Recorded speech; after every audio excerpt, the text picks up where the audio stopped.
دار متقی پرہیزگار رہنما بھیجا، سب لوگ ماننے میرے حضور، اور سیٹ نکلے گی انشاءاللہ، بہت بہت سیٹ نکلے گی۔ آپ لوگ دعا کریے، محنت کریے، انشاءاللہ تعالیٰ ہم بھی آئیں گے اور تمام یہ حضرات بعافیت ہوں گے۔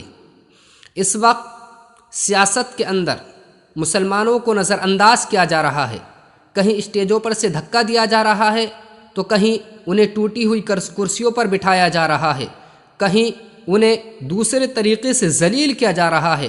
تو اسی کو دیکھتے ہوئے جناب بیرسٹر اسد الدین اویسی صاحب نے اپنی ایک تقریر کے اندر کہا تھا کہ مسلمانوں تم میرے ساتھ آؤ، میں تمہیں اپنے کندھوں پر بٹھا کر گھماؤں گا، میں تمہیں اپنے سر پر بٹھاؤں گا۔ اور یہ بات آج بالکل ثابت ہو چکی ہے، سچ ہو چکی ہے کہ جناب بیرسٹر اسد الدین اویسی صاحب اپنے امیدواروں کو یقیناً اپنے سر پر بٹھانے کا کام کرتے ہیں۔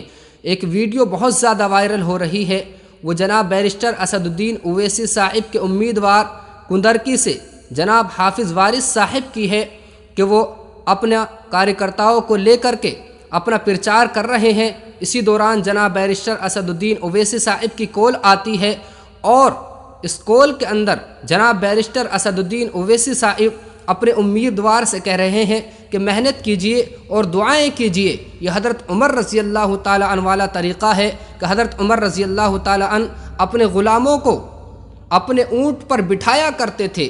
اسی طرح جناب بیرسٹر اسد الدین اویسی صاحب پارٹی کے صدر ہیں، اور وہ اپنے امیدواروں سے کہہ رہے ہیں کہ تم دعا کیجئے کہ اللہ رب العزت والجلال انشاءاللہ کامیابی دے گا۔ تو لیجئے ویڈیو میں آپ کی خدمت میں رکھتا ہوں، چینل کو سبسکرائب کریں، لائک کریں، اور ہاں ویڈیو کو شیئر کرنا نہ بھولیں۔ السلام علیکم ورحمۃ اللہ وبرکاتہ۔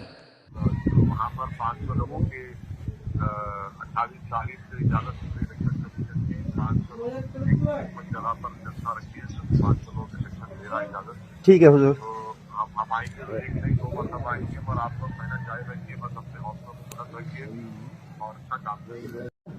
ایسا ایماندار متقی پرہیزگار رہنما بھیجا، سب لوگ ماننے میرے حضور، اور سیٹ نکلے گی انشاءاللہ، بہت بہت سیٹ نکلے گی۔ آپ لوگ دعا کریے، محنت کریے، انشاءاللہ تعالیٰ ہم بھی آئیں گے اور وہاں پر 500 لوگوں کے 28 تاریخ سے اجازت الیکشن کمیشن کی 500 جگہ پر جلسہ رکھیے، 500 لوگ الیکشن دے رہا اجازت۔ ٹھیک ہے حضور۔